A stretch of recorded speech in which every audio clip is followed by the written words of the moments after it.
Hey guys, what is up? Welcome back to my channel. It's Quita from At Home with Quita, and on today's video, I'm going to be doing another Cooking with Quita, which are my favorite types of videos. You guys know I love cooking, and so today I'm going to be sharing with you guys my jambalaya recipe. We love a good seafood jambalaya, and so today I'm going to be showing you how I prepare that. But first, if you're new to my channel, I hope you'll stick around and consider subscribing. I also hope that you'll give me a thumbs up if you enjoyed this video. So let's jump on into the recipe step by step. I will share with you guys how I make it. Hopefully you enjoy. So let's get started. If you want to see that, make sure to keep watching.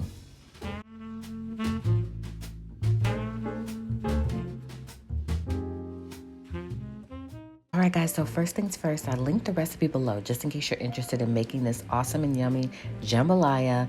It is linked below and it will tell you all of the ingredients you need to make it. So now that we've got that out the way, let's go ahead and get started. So first thing you're going to want to do is brown your chicken. Now I prefer chicken thighs. I have seen this recipe done several ways, so I'm not saying you have to use chicken thighs, but I think chicken thighs are the best for this recipe. I'm obsessed with chicken thighs. I just love them so much. So they make this recipe just taste so good. So we are going to go ahead and cook them in a little olive oil in the pan. Flip them on both sides, of course. Once you're done, you're going to pull them out. I am going to add them to my bowl here, and then from here I'm going to chop them up. You don't want them too finely chopped, but just enough to get that bite of chicken that you need to kind of tie everything all together. So as you can see, look at that brown. You just want a little bit brown on top on both sides to get that little extra crunch. Of course, the way chicken thighs cook, it's just so good to have that brown on the outside. So I'm going to go ahead and chop them up. Again, not too finely, just give them a rough chop. That should be good enough. And then once I am done, I'm going to just add them right back to my bowl, and I'm going to set them to the side until I get ready to add them to the recipe, which first I'm going to add them to the pan with the sausage, but I have to brown the sausage first, so that's what I'm doing here. And when it comes to my sausage, y'all, and a good jambalaya recipe, you need a lot of different types of sausage. So I have smoked sausage, I have andouille sausage. I love sausage, so I just throw it all in the mix. I feel like you can never have too much, so I think I have maybe 3 different types of sausage. So while that is cooking, I'm going to go ahead and prepare my rice. So what you need to do, or what I prefer to do, is rinse the rice first just to get a little bit of that starch off. You don't have to rinse it for too long, but just rinse it and mix it up just a little bit just to, again, remove some of that starch. So I'm going to set the rice to the side, and now it's time to season up, which is the best part. That's what's going to bring all of those flavors together. So as you see here, I'm adding lots of different types of seasoning. You guys know I love my seasoning. So although the recipe that I'm going to post may not include all of these seasonings, I'm just extra. I love different seasonings. So I'm going to add it all here, and it's going to be so good.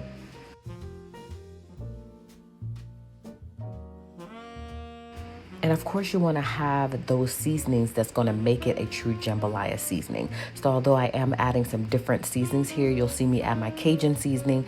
I added some Slap Your Mama because that seasoning is just awesome. So you want to have your seasoning that are specific for a jambalaya recipe. So once I get it all in there, I'm going to stir it around. And y'all, this may not be it. I may taste it later and feel like I need to add a little bit more seasoning. So as you can see here, I added the chicken back to the pan just to kind of mix it all together.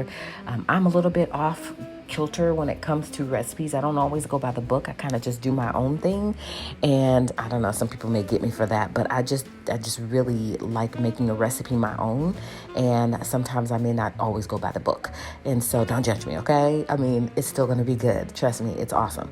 So this is how everything looks all mixed together. Again, with the seasonings, you see all of that just bubbling up. It's just so good. I love jambalaya so much. So while that is set to the side, I went ahead and removed it from the pan, but I kept all that residue in the pan, y'all. That is flavor. Do not rinse your pan, okay? And then I'm going to add the vegetables to the pan along with a little bit more olive oil, and then I'm just going to stir it around. Again, scrape the bottom of that pan and get all of those extra seasoning bits, all those extra meat bits. All of that stuff is going to contribute to a good jambalaya. I also added some garlic. You don't want to let it cook too long because you don't want things to burn. So I just cook it to where it's pretty much al dente, and then I'm going to go ahead and add my tomatoes. So I like a can of tomatoes, so I add a couple of cans of chopped tomatoes, and then I also add fresh tomatoes. It's just my thing. I don't necessarily feel like you have to do it that way, but I love fresh tomatoes. So I tend to add that as well, and along with my other vegetables that you saw me add. And then I am just gonna stir that up, let those juices really settle in, and then go ahead and add the Worcestershire sauce. So I always have an issue saying Worcestershire, but I think I'm saying it right this time for once, okay? So I'm gonna add that to the mix and give it another little stir just to make sure everything is all stirred up. And then I'm going to go ahead and add in the rice. So I know some people, well, I know that you may think that you have to cook the rice first and then you mix everything all together later, but I just go ahead and mix the rice in right here and mix everything together and let the rice cook in. It's going to absorb all of those juices. It's going to just be so good. So in my opinion, and the way I've seen most people make it, is they go ahead and add the rice in the mixture now. Then once I add the rice and stir it up, I feel like we're missing something. I need another little pop of oomph. Something's missing. You know, you taste it and you can tell that something is missing. So I'm going to add a little dash of hot sauce just to give it a little more of a spicy kick. I love my jambalaya spicy, really spicy. I love everything spicy. And so the seasoning, yes, it did have spice to it, but I love just a couple of dashes of hot sauce. All right, y'all, so now it is time to add the shrimp, okay? It is a seafood jambalaya recipe, so you can't have that without shrimp. And then, y'all, I am not an okra person, confession time, but I feel like you have to have okra in a good jambalaya. So, of course, I add okra there. It also gives it a nice, vibrant color.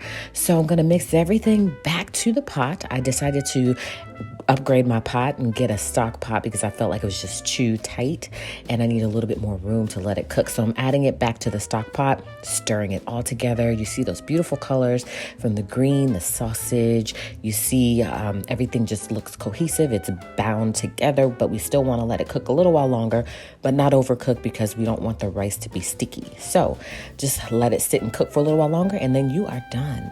Look at how beautiful that looks. So vibrant. All the colors work because I'm very much a visual person, so I like my food to look good as well.